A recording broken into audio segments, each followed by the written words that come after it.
So now we're at the end of where I want to make my little structure here. And this is sort of a funny way of doing things.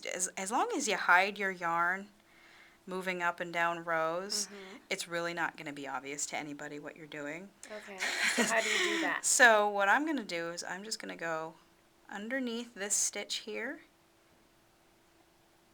and over top of, you split these two stitches apart, this yarn strand goes between these two pieces of olive green there. I'm just going to come back out on top of that.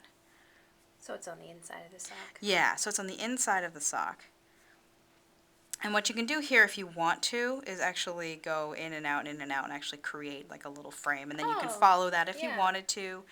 But in this case, I'm going to, see now it's coming out here. This is going to be my first stitch. It's half of one and half of another. Okay. And So you're doing that on purpose, like you're kind of sewing two stitches together. I'm sewing two stitches together, yeah. So it's actually just making it a little bit stronger. Yeah. So one thing you want to make absolutely sure of is that when you're going back through your next row, you want to go through not only the original yarn, but the new stitch as well, because this has to hold together. You have your anchor row you're building on, so if you don't catch it, you're not anchored anymore. Right, exactly. Okay. So I'm going to go back through the stitches, just sort of in the other direction, making sure to pick up both the anchor row, which is the lighter green here, and the new stitching, which is the darker green here. So it's going to be a little thick at first, but a little thick is better than very nothing. thin. Which is what we had before. Yeah, exactly.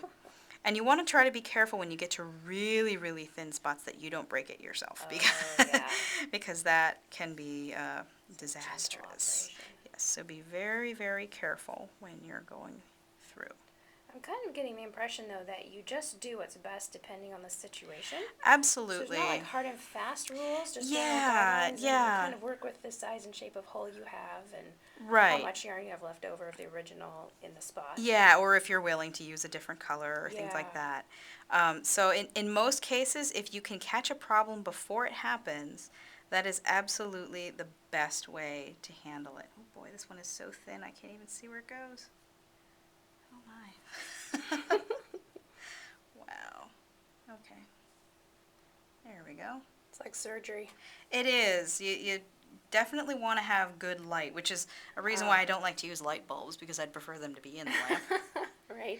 Sit by a window. Yeah, I also tend to grip quite tightly, and it could also be disastrous. Yeah, because when we asked people what they used for darning, some of our customers said, I heard a light bulb, a lemon, yeah. plastic Easter egg. I'm trying to think of what else they said. Yeah. This is some pretty funny stuff I hadn't thought of.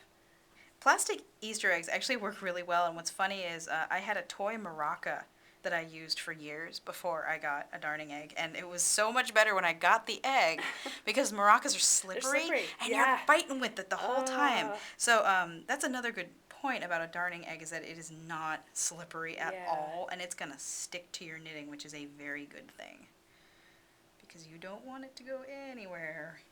Okay, so now I'm back at the original stitch. So you just repeat until I keep catching this end here. Until you finish. Yeah, pretty much that's what you do. You just keep going. Is there a special technique for the last row when you finish off? No, really all you're going to want to do is, if you're used to weaving in your ends, all you do is you poke that end, the inside of your sock, turn it inside out, and weave it in. Oh, that's easy. Okay, all knitters know how to do that. Yeah. Okay. So, wow, you made something scary much easier. Thank you. Yeah.